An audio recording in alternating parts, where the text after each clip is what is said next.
The focus of today is on the findings of the Welfare Conditionality research project. We're beginning with a presentation of the findings by Pete Dwyer, who's led the team, and the other individual members of the team. And then in the afternoon there'll be a panel of international experts who will each make their own individual response to those findings, and then a broader discussion for the other participants at the conference.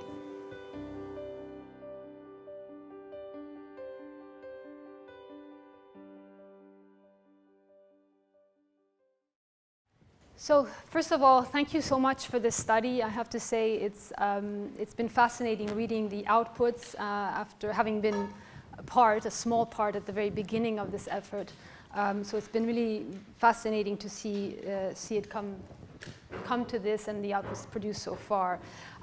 Let me tell you that as someone who works on comparative social policy and including in the international development context, these findings are already causing some waves and being used, including, as I say, beyond the UK in the low and middle income country settings. So congratulations on the work done so far. I have very brief time, so I'll be brief and just raise a couple of points. I think one theme that emerges very clearly from the reading of your work is that has to do with the nature of conditionality and the kind of conditionality that the programs that that your respondents are benefiting from, or anyway participating in, how that works. And there's clearly, and this is emphasized in part in the study, we're looking at a tendency towards the implementation of increasingly stringent, punitive and sanctionary conditionality. And so part of the findings reflect precisely that and reflect the sanctionary nature of conditionality. This is important. It's important to emphasize that this type of conditionality reflects certain assumptions and values and judgments about where responsibilities lie and issues of rights and responsibilities. And here, in this context in particular, the emphasis is increasingly on individuals' responsibilities, away from, frankly, the responsibility of the state and of service providers. So I think it's quite important to make this qualification that these findings reflect this emphasis on individual responsibility. I say this because, in part, what's interesting when we look at conditionality in a comparative perspective, conditionality can vary tremendously. And in other contexts, in other schemes, in other countries, we can find that it looks very, very different from some of the forms of conditionality we see here. In particular, for instance, there are contexts in which conditionality is designed really as a tool to help promote public service provision and improved quality of service provision. So I think it's important just to bear in mind that conditionality can look different, and when the rationale for the conditionality is different, the design details and implementation details vary. And a small example is that, for instance, there are examples of cases where non-compliance does not lead to a sanction, but is actually viewed as a flag of additional vulnerability and may actually lead to additional services and support. So perhaps there could be some additional discussion and inquiry into these sorts of variations. But the point is that I think the findings are very clear from this study, and notably when it comes to sanctions, they are, for the majority of people interviewed and cases followed here, they are negative. They not only are ineffective, but much worse than that, they can additionally aggravate processes of marginalization and exclusion and inequality. The study is especially interesting, I think, from a methodological perspective. It makes an important contribution precisely because of its qualitative nature, but the number of respondents interviewed, the fact that they're followed over time, I think yields some important and quite fascinating information around, and rather tragic in many cases, around issues of process, perceptions, and this is important information for us to pick up. It importantly complements very well a growing body of evidence on conditionality and the ways it works, including a growing number of studies that looks at actual impact in terms of counterfactual analysis that actually tries to estimate the effects of conditionality. And here, what's interesting is that my colleagues and I recently undertook a comprehensive systematic review of this impact evaluation literature and find that indeed, in many cases, conditionality does not have the intended effect. So in some cases, it may have a limited effect in terms of promoting service use, but in the majority of cases, or in a high number of cases, actually does not have the intended effect. These studies, the limitation of many of these studies is, of course, that they don't take into account some of the social costs and risks associated with conditionality that emerge very strongly from this work, which is why it's so important to look at the two sorts of approaches side by side. But again, just to say that I think the value of this study is precisely that it highlights some of the unintended consequences of conditionality, and that we need to keep this in mind. A third point that emerges strongly is the role of individuals, and I'm thinking in particular of individuals that respondents interact with, so the sort of advisors, public officials, and sort of street-level operators that clearly do make a difference in the day-to-day administration of conditionality. And we hear about examples in which individual officials are able to use the schemes to actually provide support and to tailor support to the people interviewed, and that this can lead to effective and sometimes life-changing support. So I think it's quite important to acknowledge these circumstances and tell about, sort of document them, while at the same time recognizing that, again, I think there's a role for government to play in terms of the messaging about the role of conditionality. So again, I've worked in countries where given the underlying rationale for the conditionality is that of providing additional support, the focus is on support as opposed to sanctioning. You see this is translated in the day-to-day operations. So there's an issue of messaging to individuals that operate at the street level to help ensure that they implement programs in an inclusive way. This leads us to the question, I think, overall that the project, that the study tackles, should conditionality ever be included at all? So like I say, I think there are examples of ways in which conditionality can lead to quite different effects, or at least elements of conditionality, certainly when it's not sanctionary, for instance. But even so, is it ever worth including conditionality, given that we know that in any case it can lead to and has led to unintended effects? It can be very costly from a social perspective, from an administrative perspective. What we see in the experience of low and middle income countries, where over the last 2 decades there was really an explosion of implementation of what are conditional cash transfers, we see a growing movement towards the adoption of unconditional cash transfers, partly in recognition of the limitations of conditionality, however it's conceived. So all of this to say that moving forward, not just in the UK, but more widely, there is a lively and I think growing conversation around the limitations of conditionality and the case for, if we do include some element of conditionality in welfare services, the case for designing it in a way that minimizes any the sorts of risks we've talked about here. Thank you.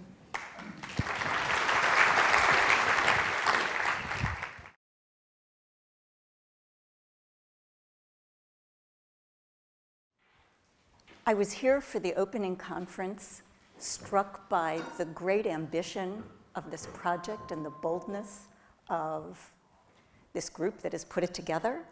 And I am struck again by exactly those things and now the success of this project in bringing these ideals to fruition. So it's a real pleasure to be here and offer a few reflections on some of the accomplishments of this project, but more particularly take an opportunity to reflect on the findings of this project as they relate to studies of similar kinds of policy regimes around the world, or at least, let us say, in the advanced Western democracies of the world, because as Francesca points out, the CCTs have a rather different approach sometimes. Several years ago, I was head of a project putting together a book looking at the global workfare project in 6 countries, which has a lot of similarities to what is happening here. And I've worked with other colleagues, Rick Van Berkel is here, Fleming Larsen was here, who have recently done a book looking at similar kinds of issues in other countries. I mention this by way of saying, these are my reference points for thinking about this project and its contributions. Since I have only a few minutes, I'm going to make a lot of big statements that I will not support. But come talk to me later, I'd be more than happy to. First, one lesson I derive from this project that is consistent with everything else I've learned is that conditionality as a policy strategy, or conditionality with a punitive approach, is badly misconceived. It's misconceived in at least 3 significant ways. 1, it's a short-term strategy for addressing a long-term problem. In some of the discussions this morning, people discussed life course, and then we're discussing policies that say, fix this now, fast, cheap, short. Mismatch. 2, it's a behavioral strategy for addressing what I think is fundamentally a structural problem, social and economic structures that leave some people behind. But we resolve it by telling them to run faster, work harder, do more. Third, there is a mismatch between the ideas that are expressed in these policies, use the power of the state to fix people and to rehabilitate them, and the way they do it, and we heard a lot today. Do it on the cheap. Do it with people who don't have much time, enough resources, enough training, enough support. These mismatches, I think, make this conditionality project a very bad deal. And evidence, as I say, from other research in other parts of the world finds very similar things. So why do we do this anyway, despite mounting evidence to the contrary? This concerns me a great deal. I think about it a lot. I don't have all the answers, but I can suggest at least 4 things. 1, we justify these policies in terms of reduced use of social benefits. So governments measure it in terms of saving money. This is not the same as reducing poverty. Secondly, we justify it in terms of blaming the victim. If somehow people don't benefit from these wonderful services they have access to, there must be something really wrong with them. They're not trying hard enough. They're not doing enough. Third, we reference it with reference to issues of moral deservingness. And it's fitting to be talking about this here in the UK. Of course, this was the premise of the British Poor Law that many of our countries have lived with for all of these years. And third, in the more contemporary era, we even tend to justify these policies with reference to ideals of inclusion. We just want to help people be included. This is more the Scandinavian discourse. But included how, on whose terms, with what support. So we see in this project what we've seen in other projects, harms to individuals. But that's not all, and I want to conclude with a few ways I think there is a bigger picture here. First of all, we see these programs reducing access to social benefits, but not addressing structural inequalities. We simply transfer the costs of structural inequality from the state to disadvantaged individuals and their communities, where the costs become diffused and the social responsibility harder to see. Second, I think these policies ultimately contribute to the development of dual societies, the polarization between the haves and have-nots, and certainly, I will say only briefly, the US is a case in point.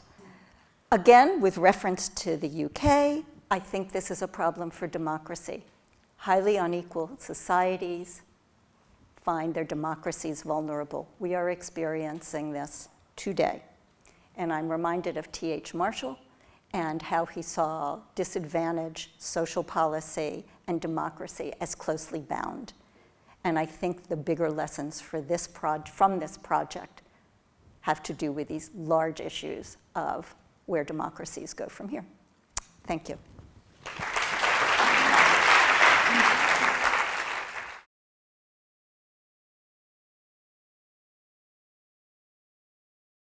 Five minutes is a very short time to kind of give a response to what is obviously a very large project. My partner said, just keep focused, Chris, and you'll be okay. Just two initial observations. One, I think I would quite like to see. I've read the 9 papers that are published. For me, I would like to have seen some more content there regarding policymakers, because they seem to be absent in those papers, and I would like to see how they justify the kind of havoc that is being wrought by conditionality in the UK, and why they continue with it. My second general point is that the findings were shocking, but they didn't shock me, because we've actually known for quite a long period of time that conditionality is having a very detrimental impact upon some of our most disadvantaged people. And I would like to have seen how kind of policymakers justify a continuation of that. I've got 4 kind of key words really that struck me reading the 9 papers. First, I don't think we can avoid the fact that we are dealing with a class issue. Okay, we expect of the income poorest people a range of behaviours that we don't expect from wealthier people in society. I am primarily kind of talking about, although it's not kind of completely about the kind of work-related conditionality. There are some words there taken from Stuart White. We're dealing with the welfare poor, and do we deal with the inheritance rich in the same way? Of course we don't. There is no expectation that the inheritance rich in society will work. And it's not good enough to say, well, they do work. There isn't an expectation they will work. That's the kind of the real difference. And there are kind of a couple of quotes that I've taken from the reports there that actually kind of hint at kind of class issues in a wider sense, talk of rules for one that aren't the same for another, which was kind of linked to the often, or some of the sharp practices we know that occurred within the organisations delivering, private sector organisations delivering kind of welfare to work type activities. And then an issue around transgression, and we know of kind of reactions to transgressions that kind of have a class basis, and we've known that for a long time. The second kind of issue for me was around contradictions, and kind of this was spoken about this morning, really, with the presentation, that kind of the counterproductiveness of conditionality. For me, the drive for conditionality, particularly work-related conditionality, is about the commodification of labour power, getting people to sell their ability to labour to employers. Well, the evidence from this project, and there's some very some probably overlong quotes, suggests that actually, rather than encouraging people to commodify their labour power, the opposite is happening, that people are, or conditionality in many senses, is decommodifying people's labour power. For example, by degrading their ability to work, by exacerbating mental distress, detrimentally affecting people's self-esteem, and so on. Exacerbating poverty and destitution, and there's a quote there from somebody who's saying that I really just can't do the basics in terms of searching for work. I can't afford to top up my mobile phone, and so on. And what was rather telling, and this is kind of the quote there in the middle, was actually when people were separated from from conditionality, they seemed to have the space to be able to do things that might have actually led to them making greater efforts to enter work. The third kind of word that came to mind reading the reports was vindictive or vindictiveness. It seemed to be a disproportionate response to a problem that in many ways is historical. I think that's absolutely right, around concerning policymakers' views of people who receive out-of-work benefits and the way in which that they may disincentivize people from engaging in paid employment. And for me, much of this is kind of driven by a culture of resentment of people who receive state benefits and support. George Osborne, in his 2013 Conservative Party speech, I'll just quote you a very small piece of it. Where is the fairness for the shift worker leaving home in the dark hours of the early morning who looks up at the closed blinds of their next door neighbour sleeping off a life on benefits? Okay, kind of for me sums up the way in which politicians kind of interpret or how they see the public's view of people receiving benefits. Okay, yeah, I'm moving on to my last point, which is around structural violence. It seemed to me that the results suggested that conditionality in the UK seemed to be entrenching unequal power relationships and unequal life chances. There is an argument for conditionality about rectification of injustices of the past.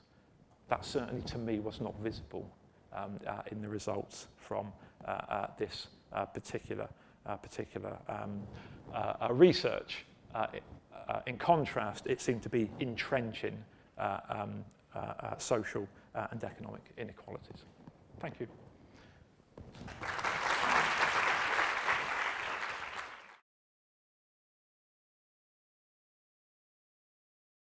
Yes, I'm a political sociologist who's also written about behaviour change, and so that's the reference point for my observations today. And so I'd like to begin by saying something about the broader political and economic context of the findings, which we've already started to hear something about, then zoom in on this question of behaviour change and whatever happened to ideas, quite voguish ideas of behaviour change in the findings, and what this might indicate about future directions for behavioural social policy.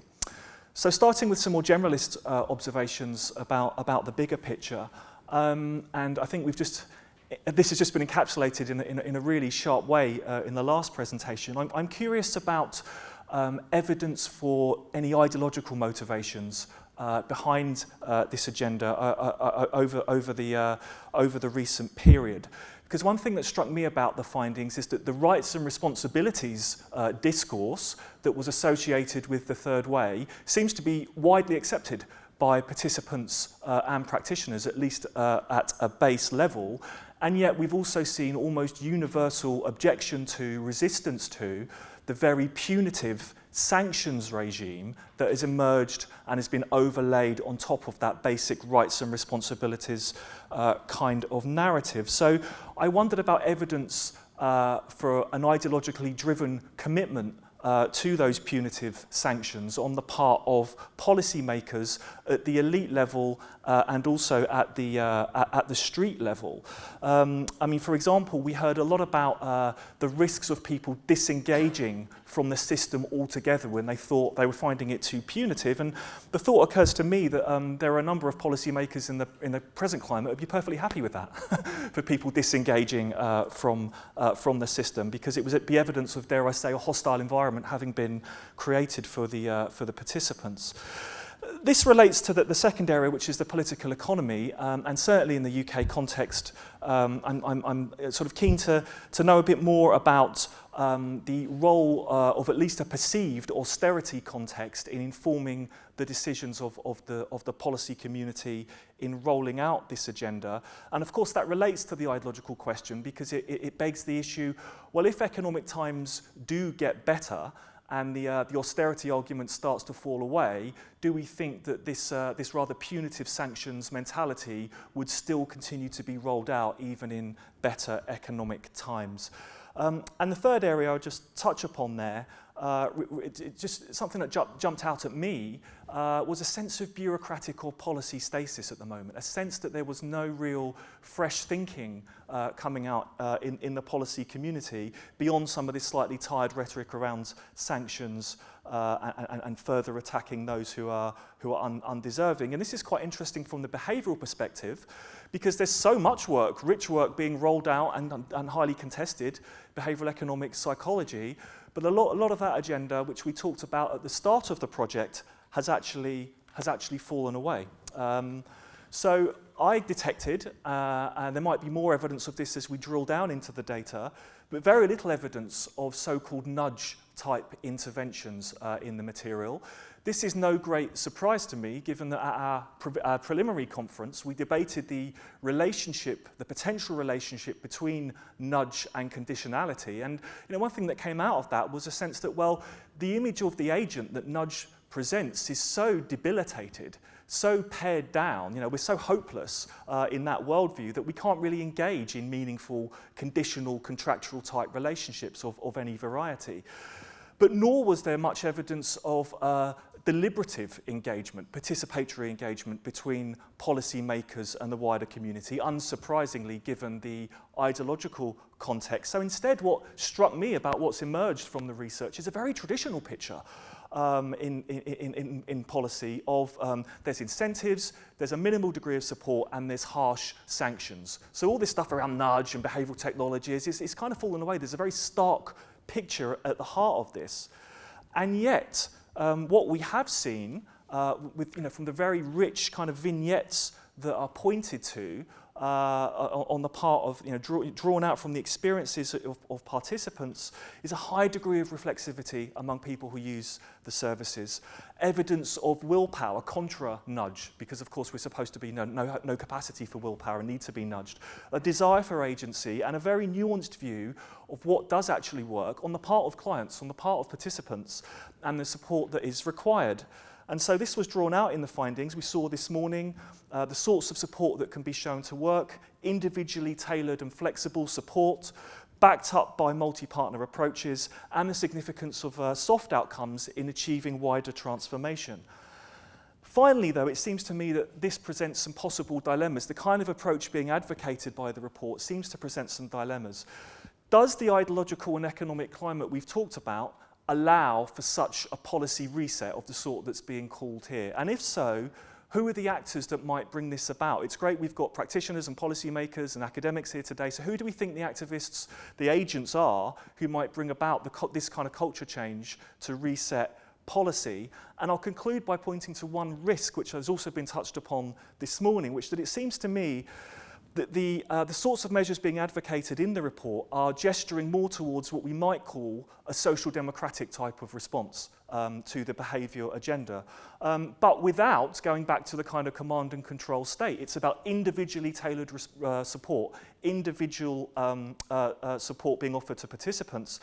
But in a political sense, that could be seen as doubling down on the individualisation agenda, the individualisation of responsibility that we've heard about, which is very easily co-opted into a harder neoliberal kind of discourse. So is there a risk then of furthering that kind of narrative and moving away from the structural issues that have already been flagged up as crucial this morning?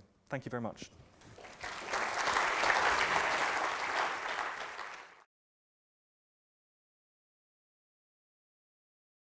I'm going to do some very general comments and then try to connect the evidence that we've heard about this morning to two groups of participants who I've done some work with, one lone parents and two disabled people.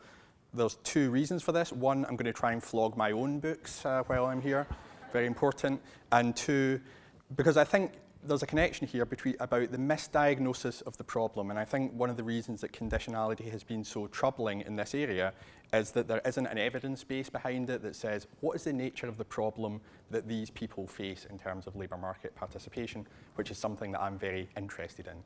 The first thing I want to do is to add my thanks to the research team. I think this is a very important, comprehensive, evidence-based piece of work. Clearly, it's going to have tremendous academic value. Clearly, it's had tremendous public impact. I dread engaging with journalists, so I tip my hat to the research team for doing so much public and media engagement around this work. Clearly, it's very important for the people in this room because the ESRC, with all due respect, don't tend to fund a lot of this kind of critical social science work. And I think the ESRC should reflect on the tremendous return on investment they've got from funding this work. So thank you to the research team for their fantastic work. The big takeaways for me are that this evidence that we've heard about this morning adds to some big themes in the debates around employability and conditionality in the UK. First, that conditionality is clearly absolutely core to the UK model. It's not a few people being sanctioned. It's absolutely fundamental to how the UK does activation and employability, and that's very clear. There is also very clear and unambiguous evidence from this report that conditionality often does considerable harm to people, to their families, to mental health, to people's financial well-being, and that harm often outweighs the limited benefits of conditionality. I guess the other big takeaway for me is that actually conditionality is great. Conditionality fits very well with the UK's employability policy and labour market model, because really if you think about how the UK operates in this space, it's about a system of work first, not personalised activation, but work first activation that tries to drive people into work as quickly as possible, and that work is frankly, crap jobs at the bottom end of the labour market. So it's underemployment, it's very low pay at the bottom end of the labour market, and sanctions and conditionality are the final piece of the jigsaw that forces people to cycle in and out of those terrible jobs at the bottom end of the labour market. Those are my general takeaways. I've done some work with people on disability benefits, and I think there's a strong connection between the findings we heard this morning and the findings that we have heard about before. First, that conditionality and sanctioning amongst sick and disabled people can cause tremendous distress and hardship. So that's very clear from this evidence. Second, that there is no behavioural problem to solve for many people on sickness and disability benefits. There's a strong evidence base already that there is no big cultural or attitudinal difference between people on sickness and disability benefits and other people in the labour market.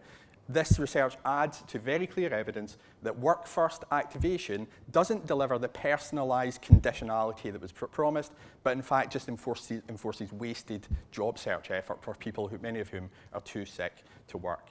The research calls for, and I agree, that we need personalised co-produced services. But at the end, I'm going to come back to, have we got the stakeholders that are able to deliver such services? Here's a little plug for some of my work that I talked about a couple of years ago in this space. Why might conditionality be a poor solution here? Because it doesn't address the reasons why people are stuck on benefits like ESA, why sick and disabled people don't work. The reason people claim ESA for long periods are, one, because they're not very well. They have sickness and disability problems. We know that because we can measure their health and predict whether they're going to claim ESA or not. We know that ESA claiming is linked to early death. Even DWP assessors take death as an indicator of poor health, I think. So they've got a health problem. They've got employability problems, complex employability problems. And this is a labour market problem because concentrations of disability and sickness claiming tend to be concentrated in labour markets where there aren't enough jobs, and crucially, where the quality of jobs make it difficult for people with health conditions to hold down work, and that's something we have to consider. I've also done some work, and this research connects with research on lone parents on benefits, and again, I think there's strong connections to the existing evidence base that, again, with this group of service users, conditionality is largely irrelevant as a motivator, but again, does considerable harm in terms of poverty. In my own research, we've heard stories of hunger amongst single parents and their families. Again, no sign here of personalised conditionality. In fact, a complete absence of awareness of the problems of childcare, of trying to fit work with family commitments. So I really welcome the recommendation in this report about a public duty of care for families and limits to conditionality for single parents. I also read in the report that many single parents talked about experiences of humiliation and intimidation in job centre services, and we found that in our research as well. And I think we should think about some of the gendered elements of how single parents particularly are dealt with in this policy space. Another plug for some work that I've done. My colleagues at Sheffield Hallam University and I have written a report on these issues. Again, I think the point that I'm making here is the problems are complex. When we spoke to single parents, they spoke of complex barriers around social isolation, mental health problems, the problem of poverty, which is imposed by the benefit system, the problems of work-first activation that increased distress and pressure, but didn't help people to find work. The programme that we looked at was a voluntary programme, a co-produced programme, and it did great work working with grassroots organisations to empower lone parents, so there is a different way. How did they do that? They did that by co-production, they did that by balancing people's progression towards work with caring roles. Oh yeah, I reiterate the point. For these single parents, the cause of the problem and the solution has to be connected to the workplace. The problem for these single parents is they're underemployed, they have poor access to poor quality work, they can't balance work and childcare. Okay, this is my final slide. What about, let's start again. Let's take the evidence of this research and all the other evidence out there and start all over again. Let's build welfare policies and employability problems that are based on an understanding of the nature of the problem, which is complex, whether it's caring or health problems or human capital problems. Let's link supply-side interventions with structural demand-side interventions. We need jobs in the right communities, and we need better quality jobs so that people can sustain their employment. Who delivers this stuff? I share my colleagues' concern that my problem here is in terms of advice to the DWP, for instance, is that current approaches have caused considerable harm. We might need a new team on this. I'm not sure we can turn our colleagues at DWP and Job Centre Plus and at some of these activation providers around. Finally, let's put conditionality back where it belongs, back in its box as a rarely used component of employability services.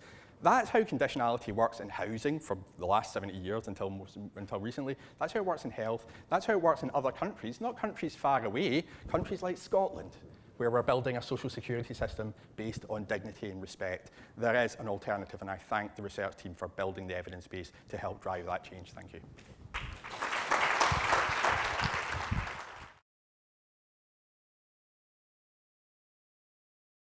So first of all, I looked, as you might expect for a criminologist, I looked first at the reports on antisocial behaviour, or the populations defined around that problem, and at those coming out of prison.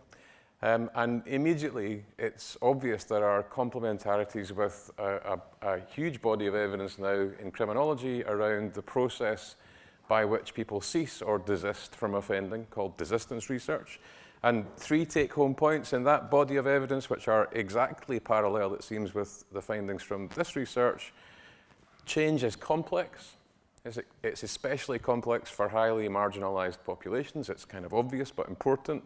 Secondly, punitive responses are counterproductive and ineffective.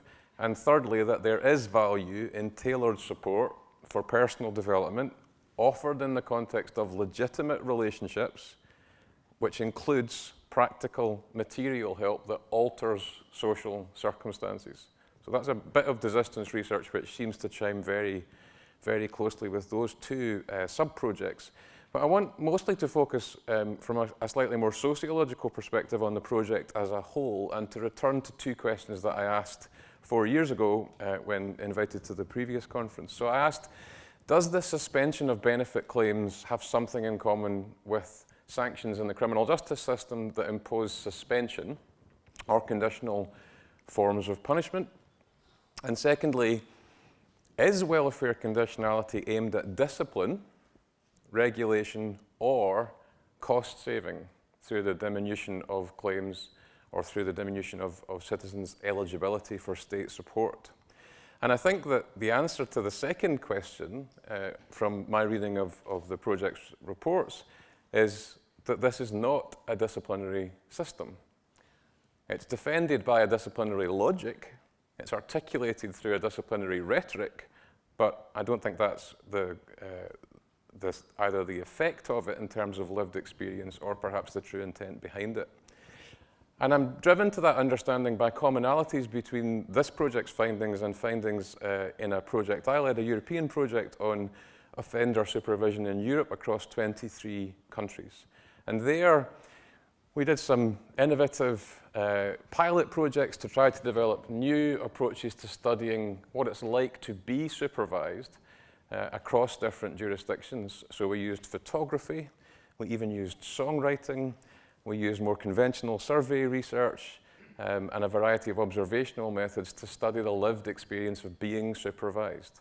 And out of that came a concept which I'm going to articulate for you in a moment called the malopticon. So hold that thought. But before I get there, I want to just mention one other concept from criminology, which is around the idea of penal imaginaries. And this comes from a colleague called Pat Carlin, who talks about the way in which we imagine certain penalties, or penalities, as we sociologists of punishment call the system, imaginary penalities that are sustained fictions that legitimate a system, which in fact is doing something quite different from the fictional depiction of it. So rehabilitation, in Carlin's eyes, is the classic imaginary. It's not happening, it's not what people are experiencing, it's not how the system is ordered or structured.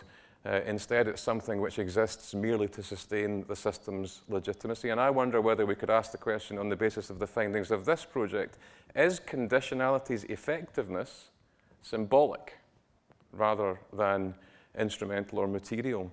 Is it effective symbolically in communicating, declaring, and denouncing populations so that it is legitimate to deny them entitlement to state support? Is that what it's doing? Is that how we should judge its success, rather than thinking about it as an instrumental or material strategy to pursue the rehabilitation or reintegration of people in difficulties? So this takes me to the malopticon. And the malopticon is obviously a pun and a play on Foucault's panopticon.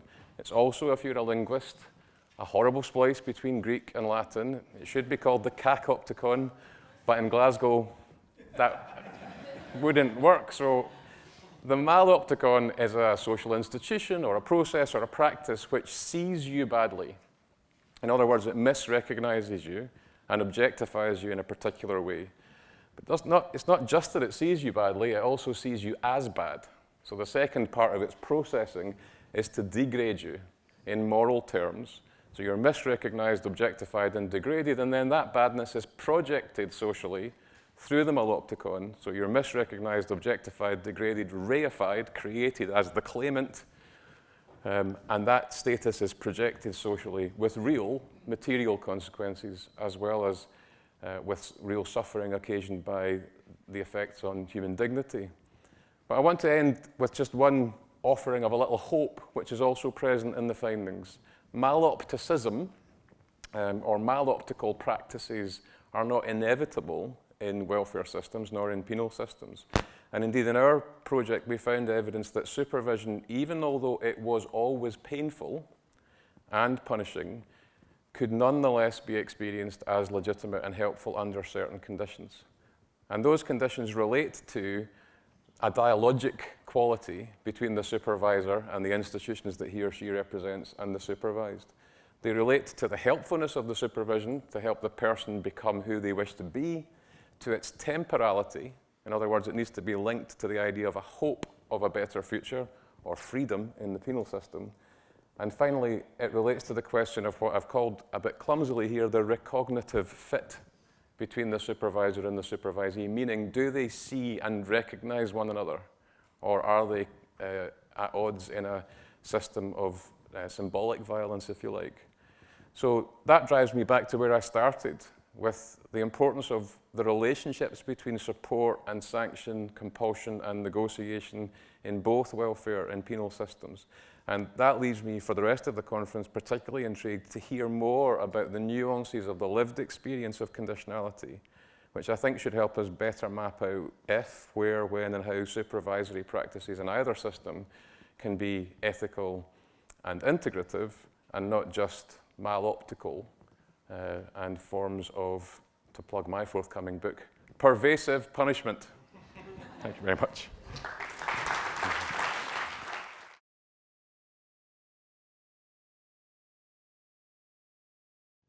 First of all, congratulations to Peter and his team for carrying out this large project, very complicated. I'm very impressed by the papers and also the summaries presented this morning. Peter is an absolute master at summarizing complexity in ways that are meaningful to an audience that hasn't been involved, but also true to the background detail. So I think this is really quite impressive. Also, thank you for inviting me to sit on this panel. I realize that many of those present may regret the fact that I'm on this panel. Indeed, they may wish that I had never been allowed to come back to the UK again, ever. And indeed, I know I'm the Darth Vader of welfare reform, and indeed, these results seem dead set against welfare reform in any sense of conditionality. However, the results are also very different from research on welfare reform in the United States, which is much more positive. So what I'm primarily going to do is to try to explain that difference. Why is it that the results from this project are vastly more negative than what we've seen in America? So what is the American experience? Well, our reform focused primarily on lone mothers, not on the range of benefits paid in Britain. It was on cash aid, and it was this program that was really revolutionized in 1996 and led to an ocean of research about the effects. About 2/3 of single mothers faced with this reform left the rolls, and of those that left, about 2/3 went to work, at least initially, not always long-term, but they did in fact enter jobs. There were sharp gains in work levels among the mothers and some gains in income, along with other positive effects on the mothers and children, who often did better in school. Markedly lacking in the early research was any indication of negative effects on children and families. Now, the main drawbacks are that later, more recently, evidence has surfaced that a small number of mothers who left welfare without work encountered destitution and were definitely worse off than before, although most of this was really not necessary from the reform, but rather from the way it was implemented at certain localities. Another major drawback is the low quality and pay of many of the jobs that these mothers took after leaving welfare. So even if they had all worked, there would still have been a major question about equality. And that is one I've always admitted, that it's after people go to work that the question of quality becomes much more pressing than it did before. Overall, nevertheless, most observers and experts thought account reform to have been a significant success in America. Indeed, government's leading success against family poverty since the war on poverty over 50 years ago. Now, let's turn to the British results as seen by this project. The study covered conditionality in many more benefits than in the US, so it's a much broader study in that sense. It finds that work demands usually fail to promote work or other positive outcomes. Rather, they cause significant harm and distress to the recipients. That is indeed what the results show. While recipients often accepted the principle of conditionality, they usually viewed the application of sanctions to their own case as unfair. So sanctions are viewed negatively even if the principle of conditionality is accepted. Now, why are the results so different? Well, I think there are 4 basic reasons, and here is a brief summary. The project here covered only the reactions of the clients and not of the staffs serving them. The latter, that is the staffs, would no doubt take a much more positive view of sanctions and their effects. I'm thinking here of Andrew Dunn's research on the job center staffs, one of the few studies I've seen of those actors in this country. The project asked to interview the staffs, as Peter has explained, and was denied permission. So it's not as if the project didn't try to reach out to the bureaucracy, but it was not allowed to do that. We need to remember that both political parties in this country have supported the sanctions and conditionality regime quite strongly. It's a bipartisan achievement, it enjoys broad public support. That has to make one question whether the results can really be as negative as presented in the findings, because if it were really so hostile, it's hard to believe that it would enjoy the consensus that it does. The second major factor is that this study did not include evaluations to give a more impartial reading about the effects of reform on, for example, employment outcomes and other quantitative measurable results. We have what the recipients say happened to them, but we don't know in any more arms-length sense about what those effects were. Viewed from a more distance, it could well be that the effects are more positive, but that's exactly what our evaluations show in the United States, and we don't find comparable evidence here. The third factor is that most of the benefits run higher in British aid programs than they do in the US, so the recipients who get them are better off and less disadvantaged than our recipients. Our recipients are really a cut below yours in terms of their previous income, education, everything about their backgrounds are usually less fortunate. They're more deeply dependent, in other words, even though they get less from government than they do here. So your recipients are better off, and that makes them more assertive. They're more ready to defend the benefits they get.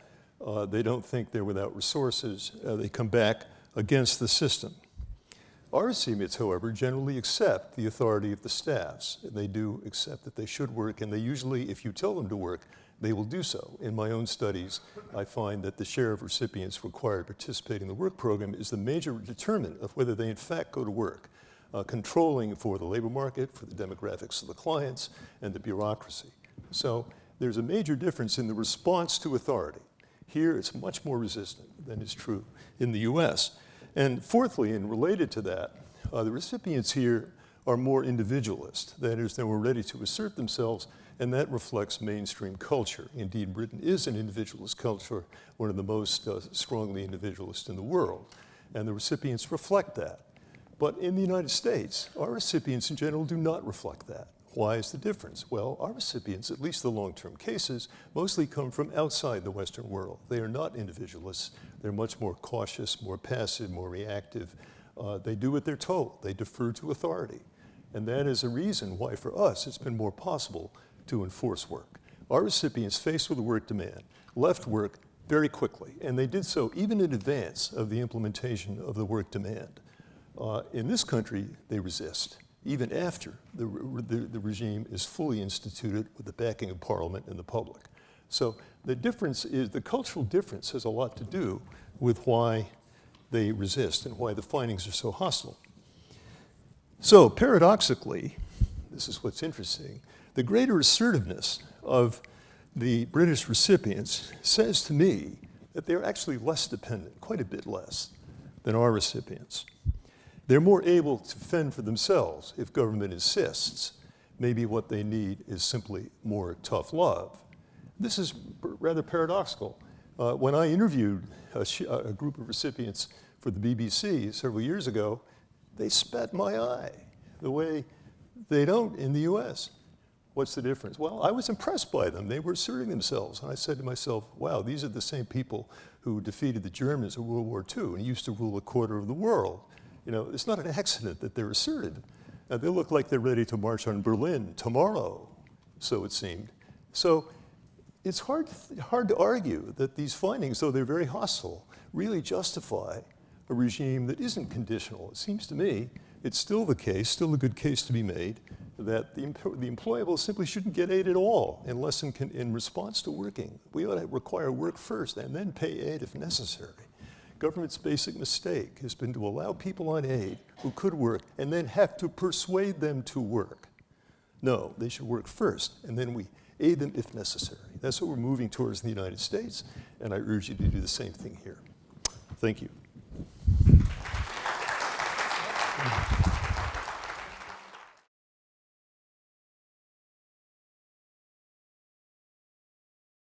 I want to say a few words about methodology. As you know, we're in the realm of interpretation, as Larry has shown us. And I want to start off with the question of the validity of qualitative research in general, QL research in particular, but its veracity, its truthfulness, its credibility. And here are some nice quotations. First one is a real favourite of mine. All field work invites the question, why should we believe it? Noble and Smith say, assessing the reliability of study findings requires researchers to make judgments about the soundness of the research in relation to the application and appropriateness of the methods. Qualitative research is frequently criticised for lacking scientific rigour. with poor justification of the methods adopted, lack of transparency in the analytical procedures, and the findings being merely a collection of personal opinions subject to researcher bias. And perhaps on more familiar territory, something I really like from Elwood's work. He says, when you think dynamically, you must confront the and then what question. And for me, this prompts a consideration of the destination of a QL project, the quality and credibility of its evidence, and its capacity to make a difference in the real world. I'm just going to say a little bit more about validity, because bearing in mind those sorts of critiques, there is a real need to demonstrate the veracity, the truthfulness, the credibility of our research. We need to justify, defend, and indeed showcase the robustness of this methodology. It's not an optional add-on, it's an integral part of the dissemination process, all the more vital if the findings are to be taken seriously.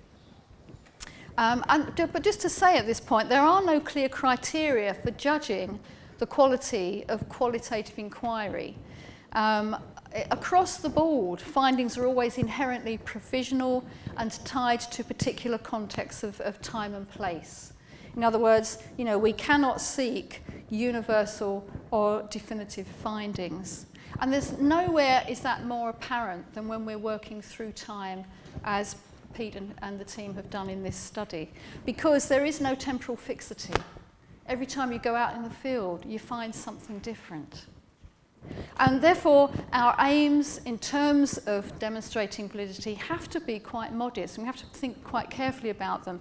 The aim, therefore, is to generate plausible accounts of social processes clearly situated in time and place that are based on sound research, design, and execution. And it's just a plea, really, for the team to get on and do this as quickly as possible. Obviously, in the findings today, there is a statement there about methods, but we need much, much more to demonstrate the validity of this research. And I want to come on to this issue about making a difference. And I know Roy Sainsbury is here somewhere. Thank you for this, Roy. But this is from something that Roy wrote in 2012. In an episode of Yes Minister from the 1980s, and I hope many of you here will know Yes Minister, Jim Hacker, who is the hapless minister, is alarmed by a piece of research which apparently shows a failure of government policy. But Sir Humphrey, the wonderful senior civil servant, remains completely unruffled, and he advises Hacker that he can deploy one or more responses that will enable him to happily dismiss and ignore these findings.